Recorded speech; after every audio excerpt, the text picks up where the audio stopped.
É um absurdo, é injustificável, tem tudo para dar errado, mas a Polícia Militar de São Paulo achou viável que tanto manifestações pró-Bolsonaro quanto manifestações contra o Bolsonaro aconteçam nesse domingo na Avenida Paulista. São Paulo é uma cidade tão pequena, né? Salve galera, eu sou o Maurício Ricardo e como você, eu adoraria viver num país menos dividido, né? Em tempos de paz e sem uma pandemia para desgraçar tudo de vez. Mas o assunto aqui são as manifestações.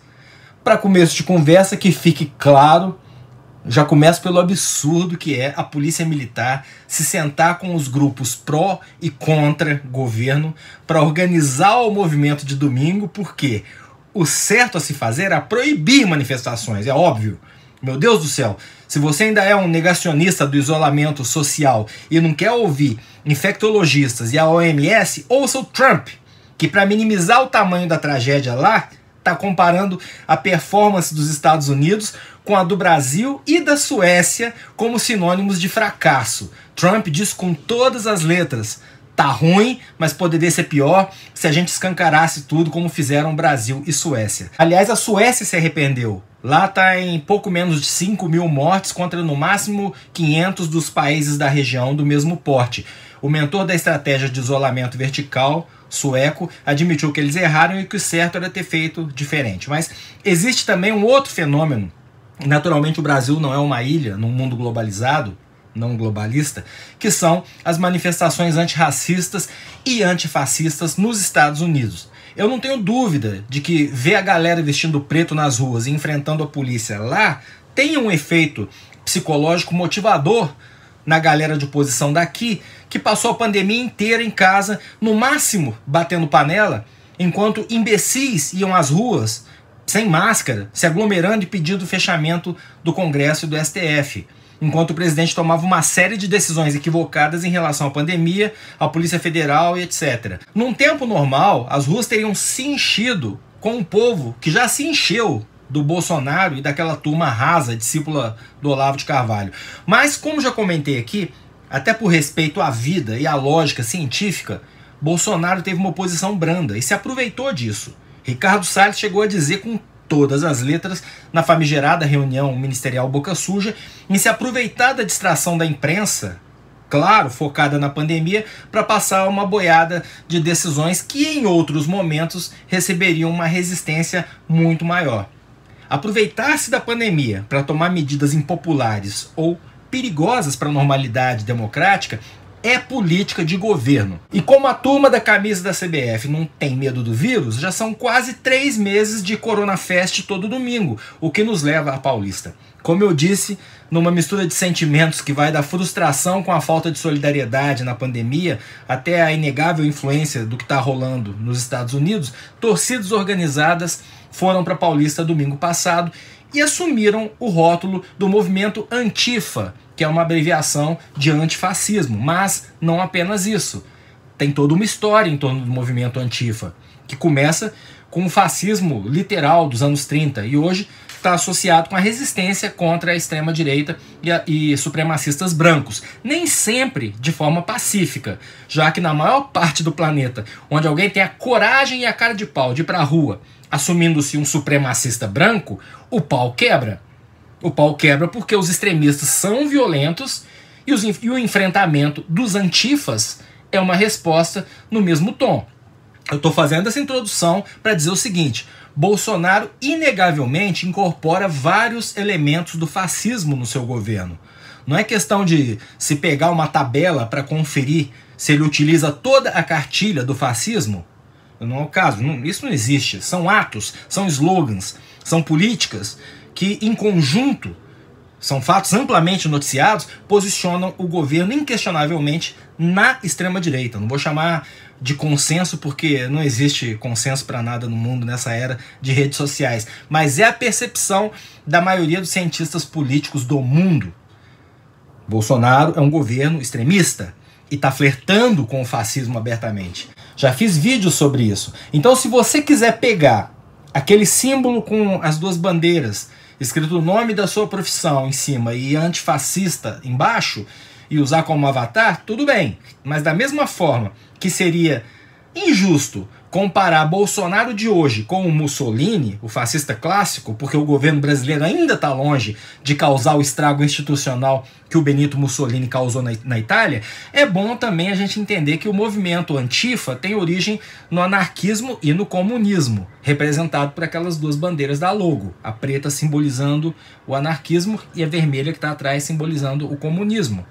Eu não sou anarquista e não sou comunista, mas posso e devo ser antifascista, como a maioria das pessoas que estão dispostas a se unir ao movimento contra o governo depois de amanhã.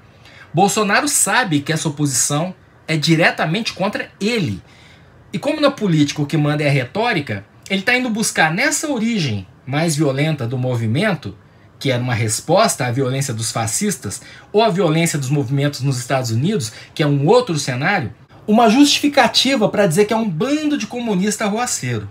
Você consegue ver a guerra de narrativa? Bolsonaro não é o Hitler e nem o Mussolini, mas por força de retórica e por causa de elementos do fascismo no seu governo, a oposição cada vez mais abertamente o chama de fascista. Por outro lado, a oposição a ele não necessariamente é anarquista ou comunista, mas interessa para o Bolsonaro, por motivações retóricas, rotular todo mundo como baderneiro, comunista ou anarquista. É óbvio que a primeira coisa que as pessoas que vão de preto para as ruas nesse domingo deveriam fazer é evitar confronto, é evitar vandalismo. Mas fica difícil conseguir isso quando o outro lado vai lá para provocar e agredir. Foi o que aconteceu semana passada. E tem tudo para acontecer de novo, em maior proporção nesse domingo. Eu tenho visto um monte de meme mostrando famílias em manifestações pró-Bolsonaro. Papai, mamãe, filhinho com a frase: isso é um movimento democrático. E ao lado, foto selecionada de um cara de preto enchendo um de camisa amarela de porrada e uma frase mostrando como a oposição é violenta e baderneira. O que esses memes não mostram é que se o pai de família pode passear livremente numa passeata pró-Bolsonaro, isso acontece por duas razões. Primeira é não haver baderneiros do grupo opositor para encher papai e mamãe de porrada. Segundo, porque se tentassem, a polícia militar, sem dúvida, estaria lá para proteger a família. Todos os grandes movimentos bolsonaristas foram marcados com antecedência, com toda a infraestrutura, policiamento, carro de som. Seria justo a gente, no mínimo, ter a chance de oferecer a quem faz oposição ao governo as mesmas condições. Repetindo, não deveria haver manifestações, porque são aglomerações e estamos nos ferrando com o coronavírus. Agora, uma vez havendo, é criminoso a Polícia Militar permitir que os dois movimentos aconteçam na mesma Avenida Paulista em São Paulo, um às 11 da manhã e outro às 14. Tem tudo para dar errado. E a gente sabe a quem interessa que dê errado. Fico pé da vida com a turma da camisa da seleção por achar que a Avenida Paulista é deles, por uso capião, né? Porque eles estão lá desde 2013.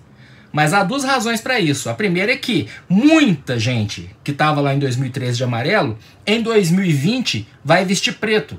Porque a luta da maioria dos brasileiros, equivocados ou não, era contra a corrupção e era contra os conchavos do Centrão. Essa turma, com todo o direito, mudou de lado, vendo o que está acontecendo com esse governo. A segunda razão é que os governistas já usaram a avenida o suficiente para ceder a vez para a oposição uma vez, né? Até para ficar mais claro, mais democrático, mais visível ao olho nu o tamanho dos dois campos, já que a Avenida Paulista é um símbolo de manifestações políticas no Brasil, uma vez que é onde acontecem as manifestações na maior cidade do país e é o que vai aparecer no Jornal Nacional para a gente ter noção do tamanho do grupo que estava lá. Uma vez que isso não foi possível, se eu fosse um dos coordenadores do movimento de oposição, simbolicamente ofereceria outra face indo fazer a manifestação em outro lugar. Ir para Paulista nesse domingo é morder a isca.